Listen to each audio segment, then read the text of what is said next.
hundaa duraan nageenya keenya sinaara qabutin jecha hangafoota dursun oduu isin dhageessifna oduu wajjinan falmataa roorroo gara maddoolaa miidiyaatiin hanga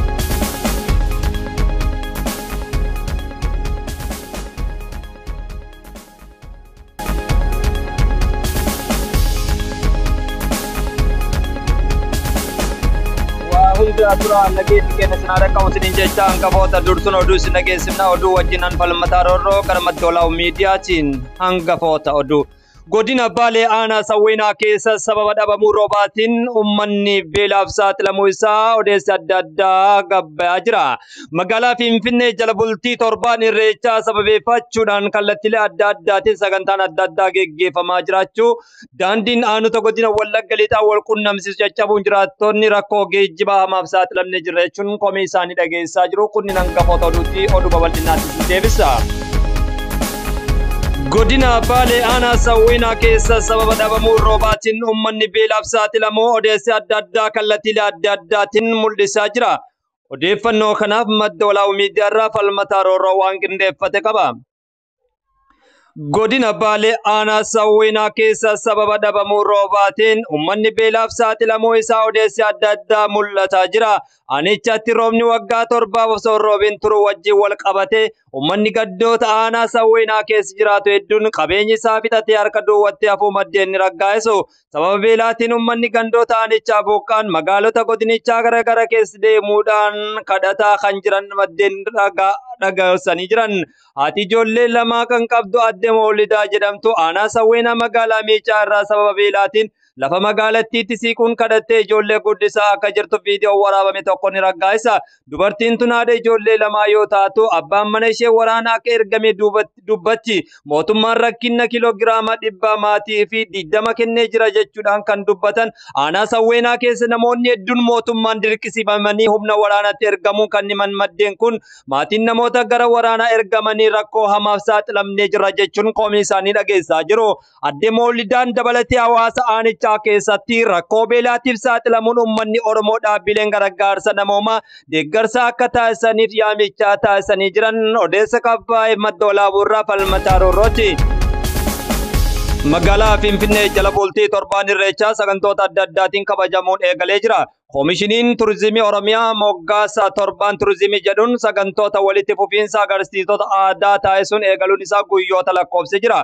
Sagantoonni irreecha ilaalchisanii koomishiniin adeemsifamaa jira guyyaa har'aa filannoo Miss Turizim Oromiyaa goolabamuun ibsee jira. Kana malees magaalota naannoo Finfinnee jiran dabalatee Bishooftuu sagantoonni miidhagaan irreecha ta'anii fi beessa ayyaana irreechaaf oolan qophaa'uu isaa maddeen raggaa'isu.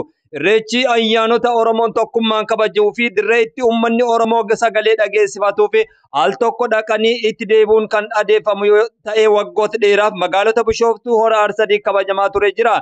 Giddugala qabsoo Oromoo kan taate magaalaa Finfinnee Oromoo dhiibbachuu fi duudhaalee sabichaa liqimsitee dhoksuun alatti bakka hafuura baafannaa sabichaa ta'uu didduun ayyaana Oromoo guddicha irree hora Finfinnee irra noof kolcha hora Finfinnee erga lagattee waggoota 150 ol darbuun malkaa warra Gullallee deebi'ee saaqamuun isaa yaadannoo yeroo dhiyooti jedhanii jiran. Uummanni Oromoo aadaa fi eenyummaa isaa Finfinnee keessatti bakkatti deebisee dhaabuuf aarsaa guddaa kafalaa erga ture amma eeggamee fi maluu fi ta'uu baatullee qabsoon hadhooftuun magaalaa Finfinnee keessatti ayyaanicha kabajuuf eegaluun reef ganaa lafaa ka'aa jira jechuun reef waggaa tokko lakkoofsee jira.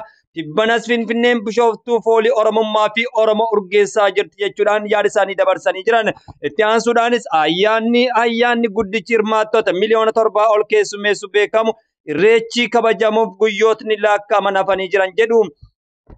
Miidhaginni ayyaanichaaf kan oolan sangootni adda addaas wal duraa duubaan magaalota kanneen keessatti adeemsifaman jedhanii jiran.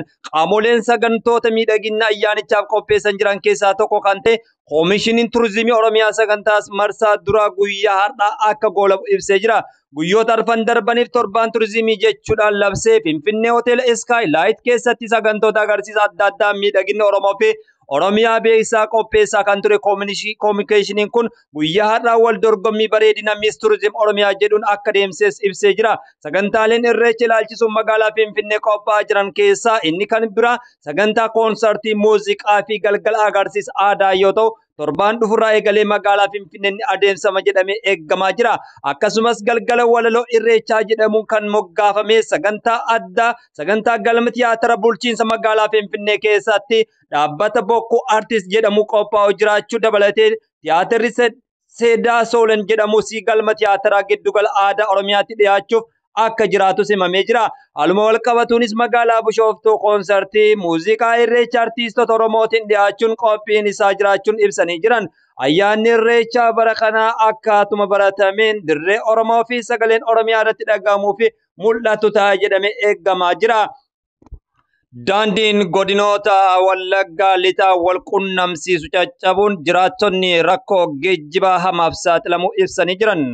Godina Wallaggaa lixaa daandiin aanota akka Hurruu, Noolee, Kaabbaa, Saayyoo, Noolee, Ganjii, Yobdoo fi Hoomaa caccabuun imaltoota rakkoof saaxilee jiraachuu maddeen odeeffannoo argisiisa. Godinichatti daandiin aanaa Noolee, Kaabbaa magaalaa Bubbee fi aanaa Saayyoo, Noolee magaalaa Dabbaso wal qunnamsiisu suphamuu dhabuun ciccitee imala konkolaataaf rakkisee jira jedhanii jiran. Sababa daandiin caccabeef konkolaachiftonni daandii kana irra imaluuf ni rakkatu kan jedhuun maddeen konkolaataa daandii kana irra yoo imaleessi hawaasni kafaltii dachaa 3 ol kafalee deemaa jiraachuu ni raggaasisa.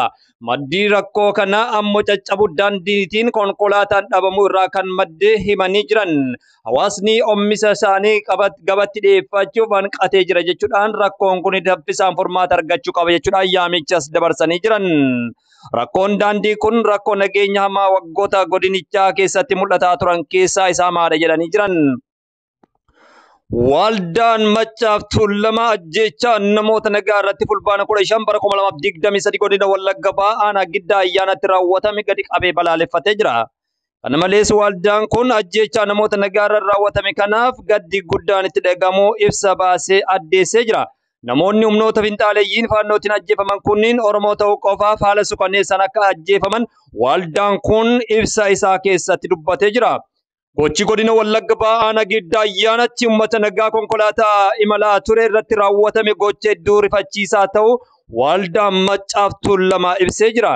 Namoonni 31 ol bakka takkatti ajjeefamuun kun awwaalcha namoota sanaa dura namoota humna raayyaa ittisa biyyaatiin ajjeefaman irratti hirmaachuuf osoo deeman jiraniif ajjeefaman malee yakkamtoota miti jedhuun waldaan Machaaf Tuulamaa irra deebi'uun ibsee jira.